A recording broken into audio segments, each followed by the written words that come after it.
Bismillahirrahmanirrahim. Assalamualaikum warahmatullahi wabarakatuh. Izin memperkenalkan diri, perkenalkan nama saya Lulu Salsabila dengan NIM 3336210048 kelas B jurusan Teknik Sipil Universitas Sultan Ageng Tirtayasa. Di sini saya akan menjelaskan materi kimia dasar tentang keseimbangan kimia. Materi yang akan saya jelaskan pada saat sekarang ini yaitu tentang yang pertama pengertian reaksi keseimbangan, syarat-syarat terjadinya keseimbangan, menentukan keseimbangan berdasarkan konsentrasi, menentukan hasil bagi reaksi, dan hubungan antara tetapan konsentrasi dan bagi reaksi. Yang pertama kita akan membahas tentang pengertian keseimbangan kimia. Keseimbangan kimia adalah proses dinamis ketika reaksi ke depan atau ke kanan dan reaksi balik atau ke kiri terjadi pada laju yang sama tetapi pada arah yang berlawanan. Konsentrasi pada setiap zat tinggal tetap pada suhu konstan. Keseimbangan kimia adalah suatu keadaan di mana laju reaksi maju dan balik sama besar dan konsentrasi dari reaksi tersebut tidak berubah. Keseimbangan kimia di sini artinya adalah terdapat dua laju reaksi yang memiliki arah yang berlawanan, akan tetapi konsentrasinya tidak berubah. Contohnya, pada suatu air dapat berubah menjadi suatu gas. Akan tetapi gas tersebut dapat kembali berubah menjadi air seperti semula. Syarat-syarat terjadinya keseimbangan kimia. Yang pertama, reaksi bolak-balik. Reaksi bolak-balik di sini juga disebut dengan reaksi reversibel, yang memiliki arti bahwa reaksi yang terjadi pada dua arah atau reaksi yang terjadi secara bolak-balik. Yang memiliki arti bahwa produk dapat bereaksi kembali menjadi reaktan. Contohnya yaitu sebuah air dapat berubah menjadi gas, dan gas dapat berubah kembali menjadi air.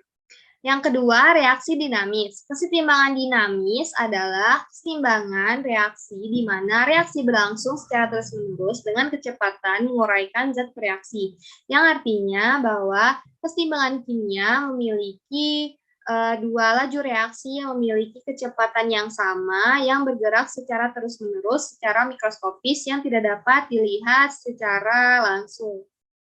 Yang ketiga, reaksi dalam sistem tertutup.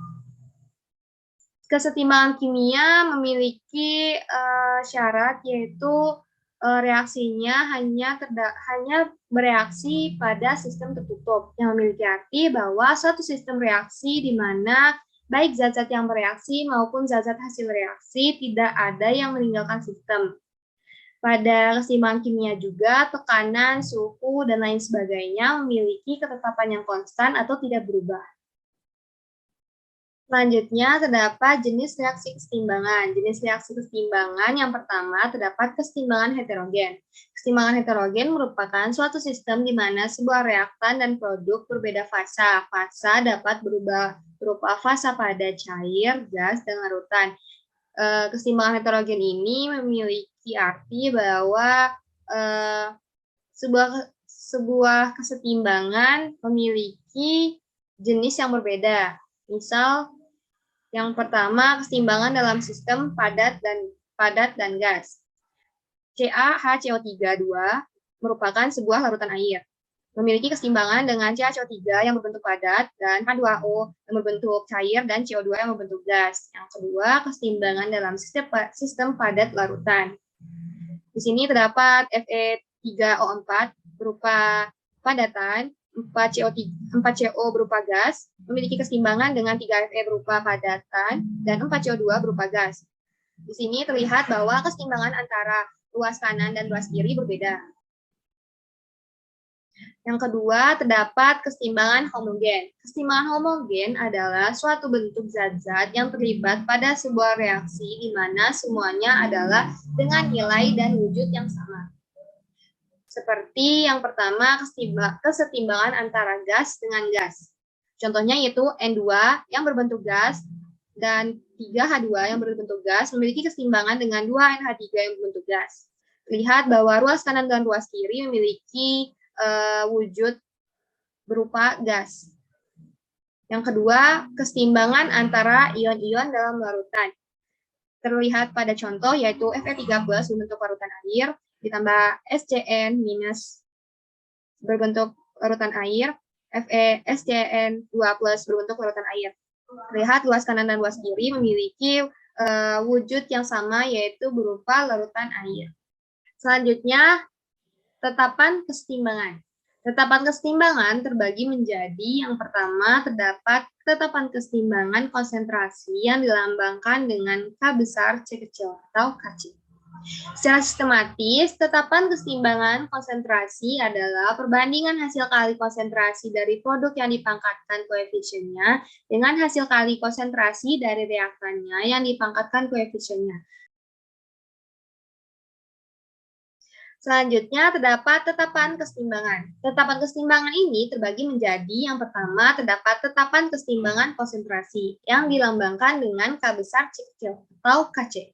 Secara sistematis, tetapan kesetimbangan konsentrasi adalah perbandingan hasil kali konsentrasi dari produk yang dipangkatkan koefisiennya dengan hasil kali konsentrasi dari reaktannya yang dipangkatkan koefisiennya. Atau dengan kata lain, tetapan kesetimbangan menunjukkan perbandingan komposisi hasil reaksi dan pereaksi pada keadaan setimbang pada suhu tertentu. Pada reaksi di sini dapat dilihat sebagai berikut. Didapatkan rumus sebagai berikut, yaitu Kc sama dengan C besar pangkat R dikali D besar pangkat S per A besar pangkat P dikali B besar pangkat Q. Tetapan kesetimbangan konsentrasi atau Kc terbagi pula menjadi dua. Yang pertama, kesetimbangan homogen.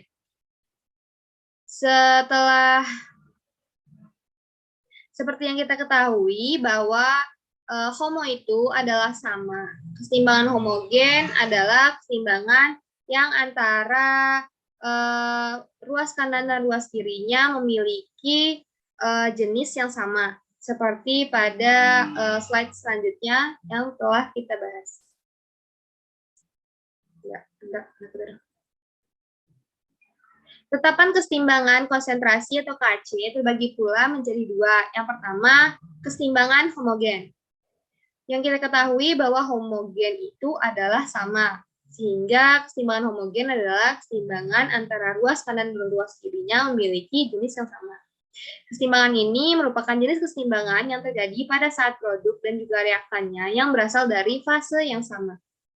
Fase itu dapat berupa padat, cair, gas, atau liquid. Seluruhnya, yaitu seluruhnya gas atau seluruhnya cairan, seperti pada contoh di bawah ini.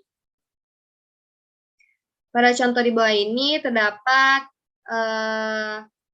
reaksi gas ditambah gas memiliki kesetimbangan dengan reaksi gas dan juga gas. Maka nilai kesetimbangan konsentrasi di atas ini dapat diperoleh rumus sebagai berikut.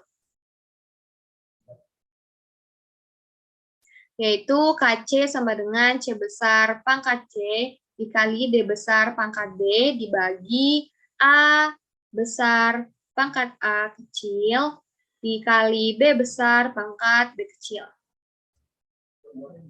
Yang kedua, kesetimbangan heterogen.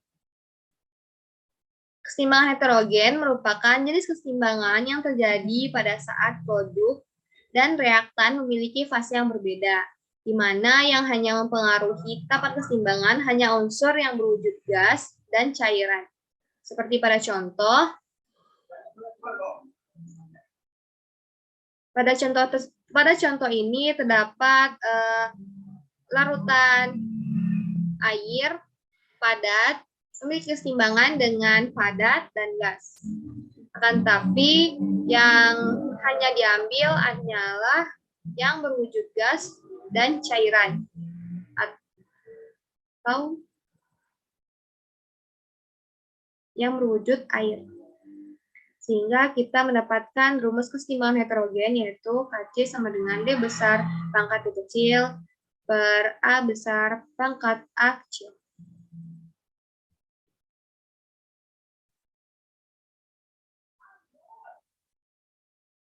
Selanjutnya terdapat hasil bagi reaksi. Hasil bagi reaksi adalah rasio antara produk dan reaktan dalam suatu reaksi pada titik waktu tertentu. Lambang dari hasil bagi reaksi ini yaitu Q besar. Cara menghitung hasil bagi reaksi ini sama dengan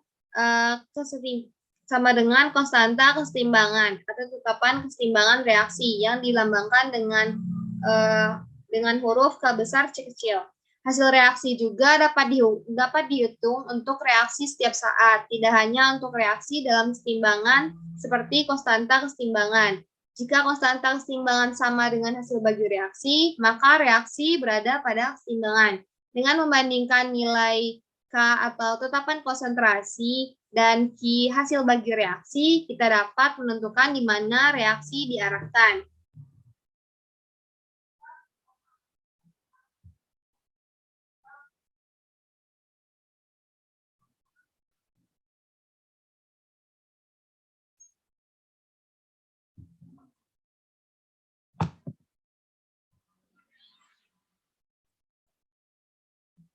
Reaksi hasil bagi reaksi ini berkaitan dengan jumlah produk dan reaktan dalam reaksi kimia pada suatu titik waktu tertentu. Jika hasil reaksi dibandingkan dengan konstanta kesetimbangan arah reaksi dapat diketahui. Sehingga hasil bagi reaksi ini sangat bergantung pada konstanta kesetimbangan untuk menentukan arah reaksi. Berikut contoh soal dari hasil bagi reaksi.